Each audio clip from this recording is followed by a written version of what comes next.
From the Edge Media Studios in downtown Indianapolis, this is Indiana Issues. Here's your host, Abdul-Hakim Shabazz.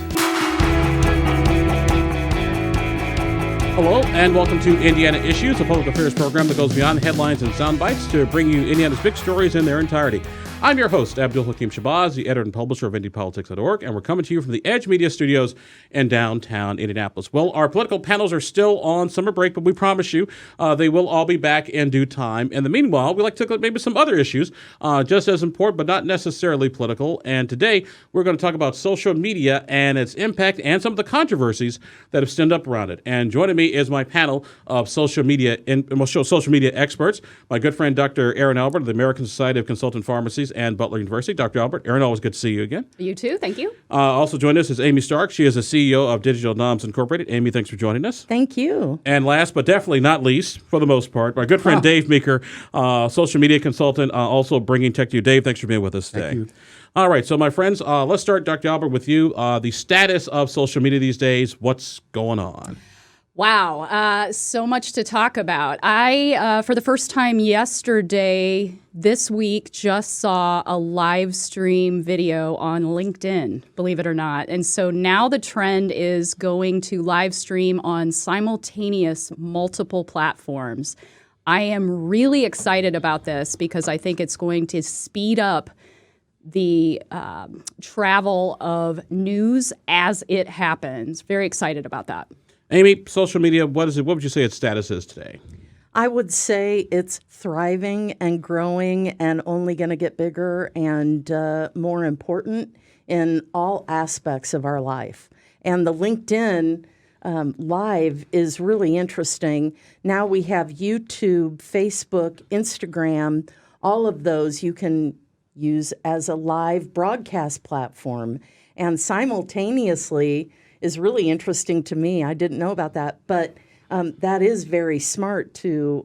But you have to be careful of your upload bandwidth. You know, I'm always talking about upload bandwidth, but the quality requires a good steady upload stream. Dave, social media, how's it looking these days? Just this morning, Sherman had a spot from Needlers, and he had a 7-minute Facebook Live, so he fit that new 3-minute criteria, and he was at Needlers, did a great view, had the CEO there, and then he went on live and did a follow-up right then and there. They were interconnected, but each one was different.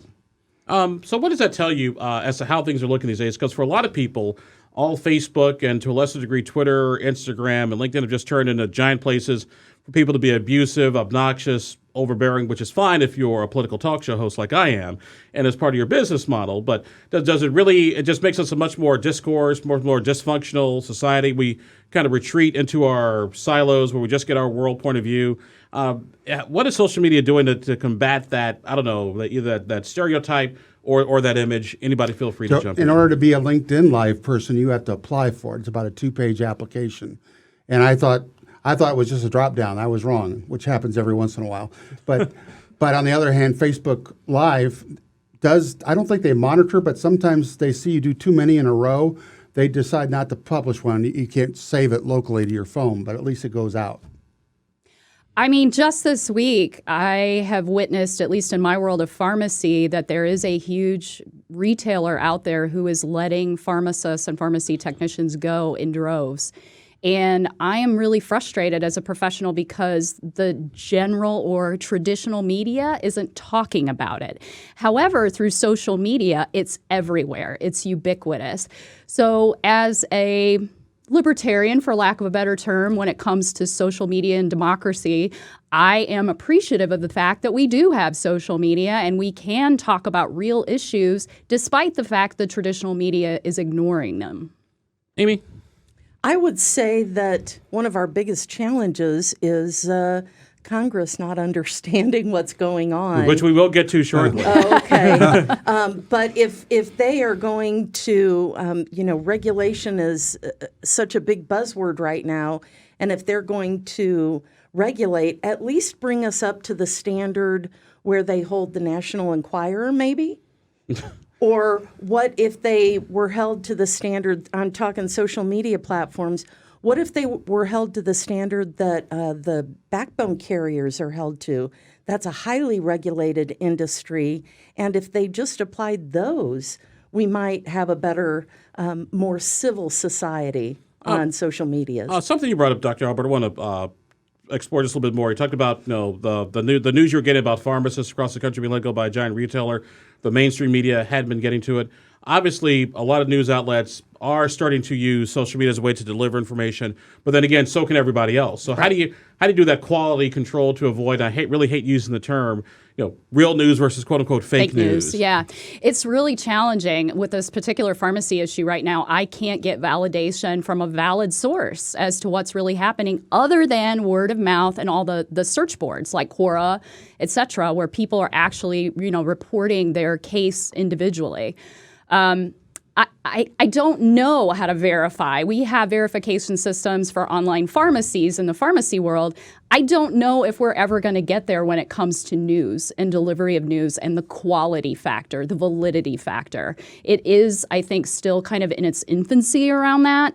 But I would love to see some more regulation, to the point that Amy just made. GDPR, Europe is light years ahead of us already when it comes to regulating rights for individuals on social media. So I would personally like to see us step up a notch to Europe. Good, Dave. To her point on TV, there is a TV station in the Indiana market, I'll keep it generic, that 97% of their audience is on Facebook, and that drives them to the actual broadcast, and they're number one in the market. Only 3% are Instagram and Twitter, but they've really focused on using Facebook as a tease or a hook to get them in to watch their feed. How do you, because I know you do a lot of social media and digital consulting, how do you help your clients avoid, say a bad news story breaks and then somebody prints something that's wrong or says something wrong, and then it just sort of, virally spreads because there is no gatekeeper quality control per se. The best thing to do to those kind of posts is not to respond and create your own. And we did that at the New Pal Hardware when they got robbed 3 or 4 months ago. We actually put our real news out there, and people could conjecture who they were, but it was still facts.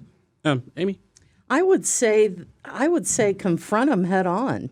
If somebody is posting trash about you, I would in the comments say, I welcome people to come see what really happened on our official Facebook page, rather than just ignoring it, because ignoring is very dangerous. If you're not ahead of the news story, if you're not ahead of the gossip, then it's like throwing a feather pillow in the wind on top of a hill. It's trying to grab that all back. So it's maintaining the truth by getting ahead of the story.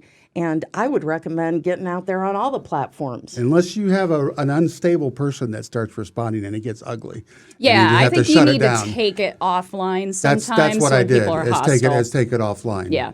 You're watching Indiana Issues. I'm Abdul-Hakim Shabazz, the editor of IndyPolitics.org. Our guests today are Dr. Erin Albert, the American Society of Consultant Pharmacists, Amy Stark, CEO of Digital Doms, and Dave Meeker, bringing tech to you. If those all sound like social media technical stuff, that's because that is our topic today. We're talking about the Facebook and social media on the whole 9 yards. The government. Amy, you brought this up a little bit earlier about the government trying to regulate the internet. Can you really treat the internet or social media, like the old phone company we grew up in, or the airline industry, or we're going to break up old Ma Bell and make little baby bells and the whole 9 yards, simply because of what social media does and how it operates? You can't use exactly the same regulations long term, but it would be a start at least if we could at least get the regulations, like the Privacy Act in the UK and Great Britain. If we could use some of the standards and just apply what's already out there, we'd go a long way. They're not going to perfectly fit every situation, because you're right, it is such a different medium from broadcast medium or from the backbone, the digital backbone that this information is traveling on. But at least it would be a start. Is that it, Amy? I'm sorry, Dr. Erin Albert. The regulation, is it the privacy aspect of it to protect your information data so that you own your private information? Then when you leave go up to the happy social media ground in the sky, you take your privacy data with you? Or, do we start getting to, publishers versus platforms, content versus bias? How do you do that? It's multifactorial. So GDPR focuses mainly And on just let everybody know in our audience what GDPR is. Global Digital Privacy Act. Yes. Something like that. Yeah. Global digital privacy got the GDP. So we're good. Yeah, close enough. But basically, it was almost like a bill of rights for individuals on social media platforms. The right to be forgotten, the right to unsubscribe, the right to have access to your data. These are basic fundamental rights that GDPR has set forth for European citizens in the European Union. Also, the right to know what's out there on some of the platforms. Yeah. So I think it's important to maybe tackle the individual rights first, and all the other issues that you're bringing up, yes, they definitely need to be addressed, but it's almost like overwhelming with all the aspects that you're trying to control. And when Congress asks basic questions like, can you do whatever on Facebook, and they're asking super basic things that the rest of us are kind of eye-rolling at, that's a problem. We have to have regulators that understand how these fundamental platforms operate. Dave, what should a regulatory scheme, well, first of all, should there be a regulatory scheme? And number two, what should it look like if there should be one? I think with the regulatory, it's to start first with are they following the terms of service or not? Because sometimes things get censored because someone's not following the terms of service. There's sometimes it's slanted. We never really know why it's censored. And the other part is we were never there. And you've got to restate your second question because. Well, I guess the second question is, should there be regulation, or does the free market sort of work in this area that if Erin says something and Amy doesn't like it, then Amy can respond, and then you can respond, then Jacob, our director, can respond, and people kind of keep each other in check, sort of that way, as opposed to some government bureaucrat in office saying, no, I don't like that, and you're like the twins and Good Morning Vietnam, where you're scratching out the copy before Robin Williams can go read it. I was watching the movie yesterday. I think it's going to come down to the fact of intellectual property and intellectual property attorneys and the terms of service. Because yesterday I saw part of a Facebook Live that they'd taken of that guy's talking about caveman paintings and campfires for storytelling. I go, wait a minute, that's all I've been talking about. But then I got to think down to the basics. That's a basic storytelling principle. Was it my content? No. If someone takes my hashtag and uses it to push their international content to the top of the Instagram feed, yeah, you bet that's a violation, and that's why I'm starting to service mark my hashtag because of that. On the other hand, you have free speech and that you have to be concerned with. And on the other hand, Facebook and all these platforms are not democracies at this time. No, and it's really, on behalf of our other person, Chris Spangle, I actually went and Googled that, and sure, there's a whole page full of stuff of what's been censored, what's been removed, what's been blocked. But it was from some sources, I'm not sure they were valid sources. But here's the question, though. Because we're talking about technology, and technology changes so fast. It does. That's the problem. So quick. Can the regulators keep up with what's going on? Absolutely not. I'll give you a perfect example. I set up Google My Business for Walker IT, and I just today made the Facebook so you could only call him. He wanted to find out about his computer. He didn't want to call, so he sent a message to Google My Business. I went and texted to the tech. My point there is that people want a message. They want to have their information, and they want it like their Mapo for us baby boomers. They want it right now.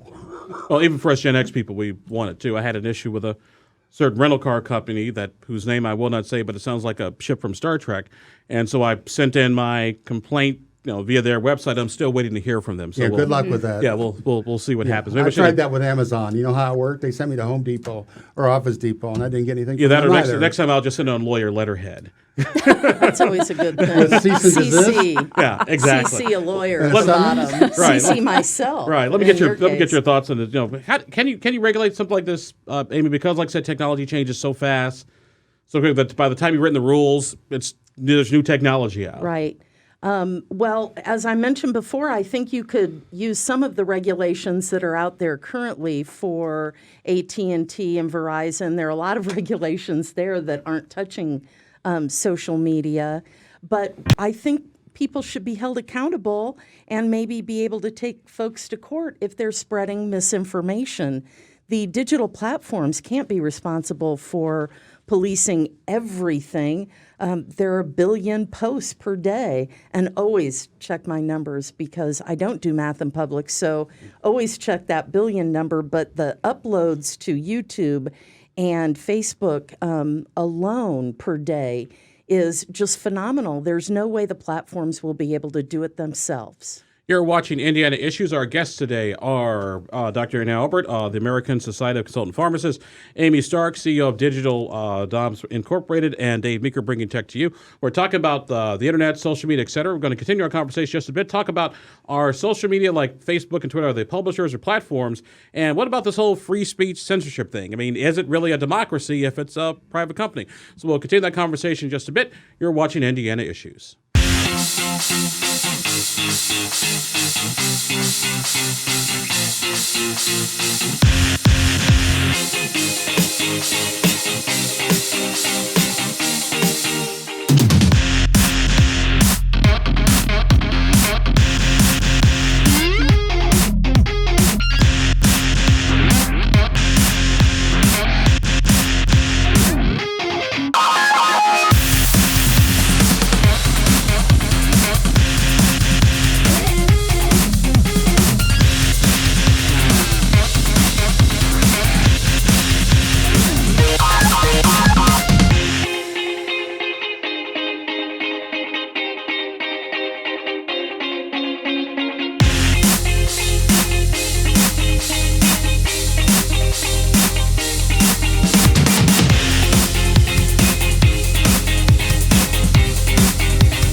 Welcome back to Indiana Issues. I'm Abdul-Hakim Shabazi, editor and publisher of IndyPolitics.org. Today on the program, we're talking about social media. It's been in the news a lot lately. Congress trying to regulate it, folks trying to figure out what is its future. And so our guests today are our social media panelists, Dr. Erin Albert, the American Society of Consultant Pharmacists, and also Butler University, Amy Stark, the CEO of Digital Doms Incorporated, and Dave Meeker, bringing tech to you. I want to take a few minutes and talk about this sort of free speech versus censorship, democracy versus private company. Because on the one hand, folks will say, hey, Facebook is, don't I have free speech? Can I write what I want to write as long as I'm not, advocating violence against an individual or, inciting a riot? But on the other hand, hey, it's Facebook, it's Twitter. Last time I checked, these are, privately owned yet publicly traded companies. Right. Don't they have the right to, accept what they want? If you don't like it, go start your own social media platform. That's why at the F8 conference, Mark Zuckerberg talked about your privacy is important, but he's trying to direct more people to groups so they can have open speech within that platform or culture without offending people. But even then, there's a group out in New Palestine that they had to kind of tone down for a while, and finally have about 6 or 7 administrators now, and none of the posts get post live. They get filtered first, and that was because it just got out of hand. You're going to have to do that with all groups? It depends. You're right about groups. Groups are very important on Facebook. Especially if they have the word moms in them. Sometimes it gets, whoa. Well, and you see Facebook now advertising for groups on TV. They're pushing it because I think that's what is keeping people on the platform. They may hate Facebook. I don't know anybody that says I love Facebook. They may hate it, but they have to be there because they're typically part of a group, and that's where they get their information from. So, yeah, groups are very important.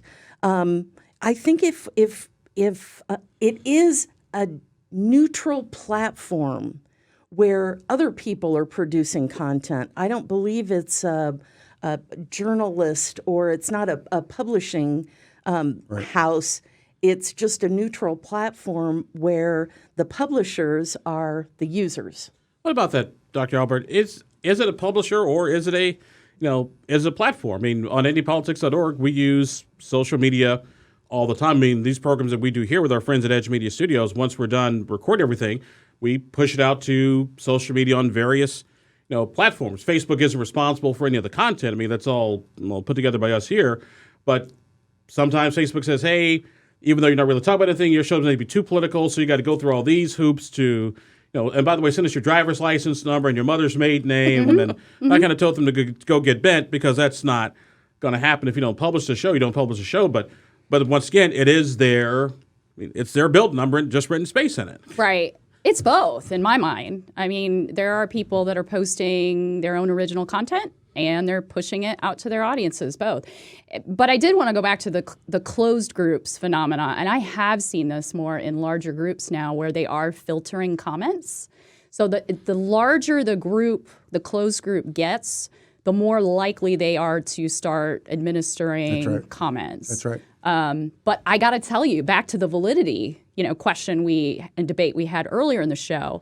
I think it's important to note that the closed groups that I am part of, actually, I trust them more for some reason, for lack of a better term other than fuzzy feeling, around the validity of the people that started the closed group in the first place. And I don't know if that's warranted or not, but I do feel like closed groups, there is a little bit higher level of scrutiny or validity. Yeah, I think what it is, it's the difference between, pardon my expression here, a place that's open to the public versus a place that's open to a select group of individuals. There's just a little bit more quality control to it that makes you feel better. Hey, they know this is a pharmacist group, so at least we know the people are going to be here.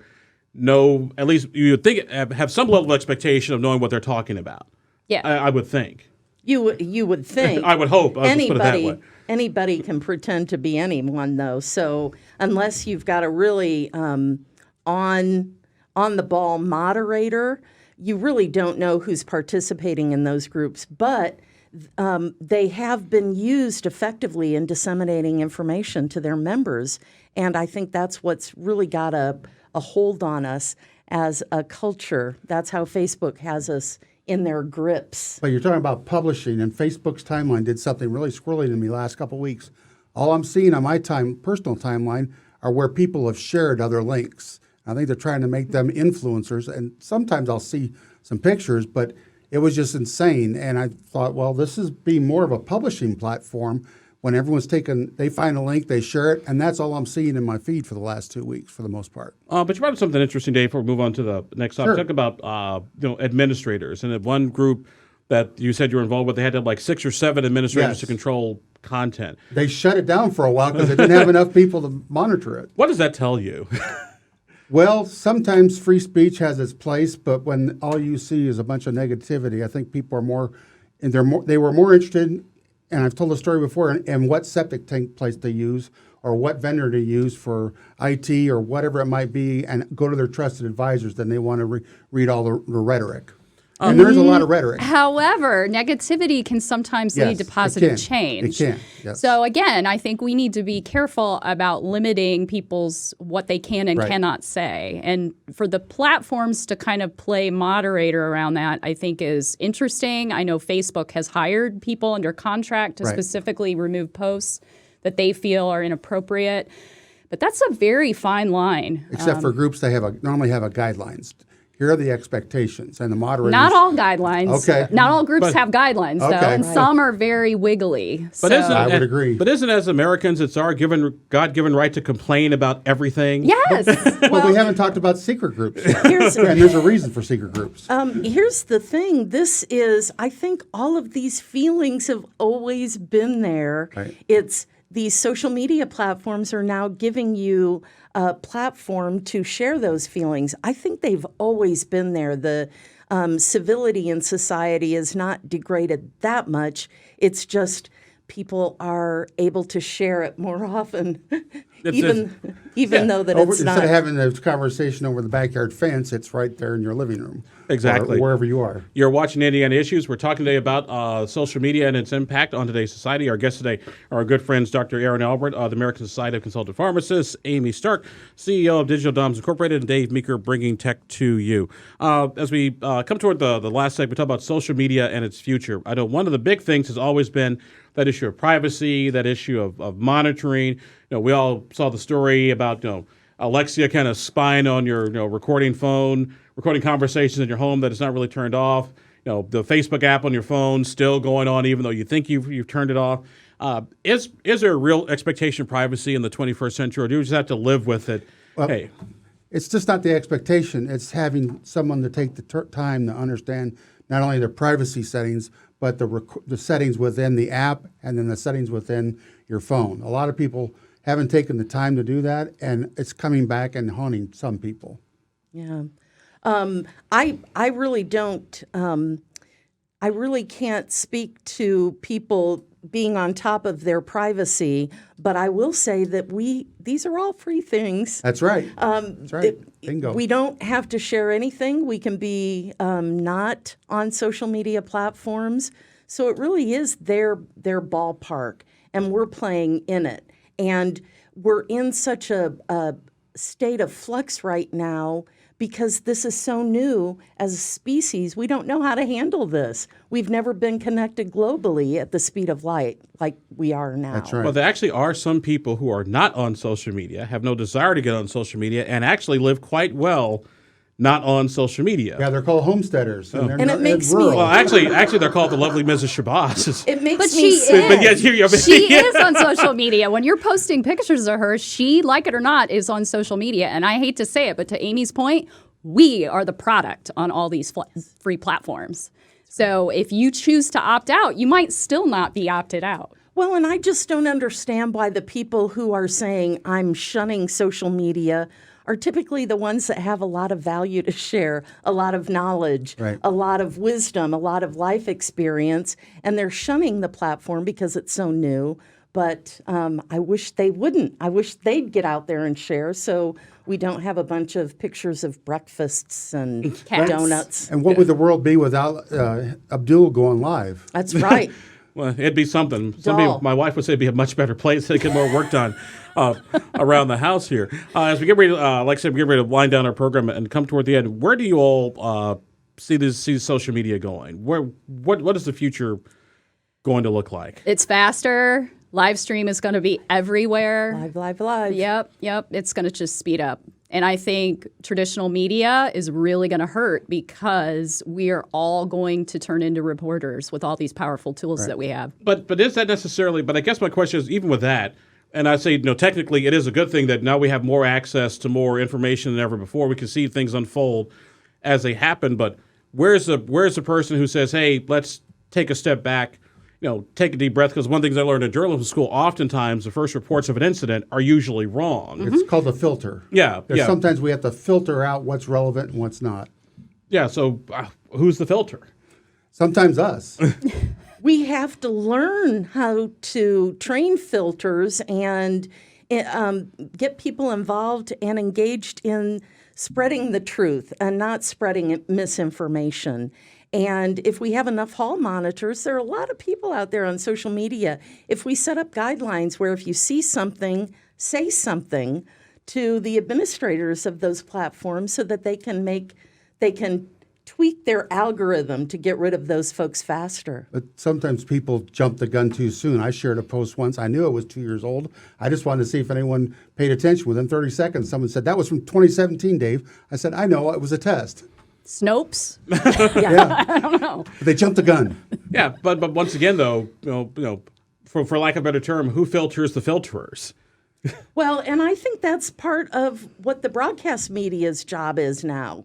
If something comes out, I always go to either AP or one of the other big news agencies to see if they're posting about it. If they're posting about it, I share it. Even that simple guideline there would get rid of a lot of the misinformation And what that other spreads. sources? Except Abdul normally doesn't reveal his sources. Well, one of the things I always do tell people is if you see a story on social media, I have the old, like I said, we're all old enough to remember the commercial, the old Mr. Owl, how many licks does it take to get to the Tootsie Roll center of a Tootsie Pop? And the old joke was 3, 1, 2, crunch 3. If you have to click more than 3 times to get to the actual story, You're done. then it's probably fake news, even though I hate using the term fake But news. back to my pharmacy example earlier in the show, none of the mainstream media is talking about this huge issue of layoffs that we're having with one particular retailer. And to me, that is a huge challenge because I'm still Mr. Owl at crunch 1.5 on that particular story. So I posted last night to my network to find out what was really going on to get it validated. Well, see, that's because you're a credible source of information. Maybe. In the 14 years we've known each other, I've always considered you very, very credible. We got just about a minute left, so folks. Final thoughts on social media. What do you think the public should be aware of? What should they know to be a better, more intelligent consumer, do you think? Double check your password, multi-factor authentication, and make sure you have someone who knows what they're doing operating your Google My Business. I would recommend having one place where you store all your digital platforms and give access to someone in case you get hit by a truck. Yeah, have a social media Succession plan. private diary Exactly. and succession plan. A lot of people are planning that in their wills now, believe it or not. Like, what's going to happen to me after I go to the next life to all my social media? Well, that's why I'm giving half my social media to my wife and the other half to my brother, and the half my brother's getting, he's going to burn. and effigy, because my wife's in grief enough. She doesn't need to see all this other stuff. Trust me out there. We appreciate our guest being with us today. Our panel today, ladies and gentlemen, has been talking about social media, has been Dr. Erin Albert, the American Society of Consultant Pharmacists, also Butler University, Amy Stark, the CEO of Digital Doms Incorporated, and Dave Meeker, bringing tech to you. Next month, our political panel will be back with us. We're going to check in the middle of the year to see how things have been going politically here in the state of Indiana. Thank you all very much for joining us. Special thanks to our friends here at Edge Media Studios. I'm Abdul-Hakim Shabazz, the editor and publisher of IndyPolitics.org. Thanks for joining us, and we'll talk to you next time on Indiana Issues.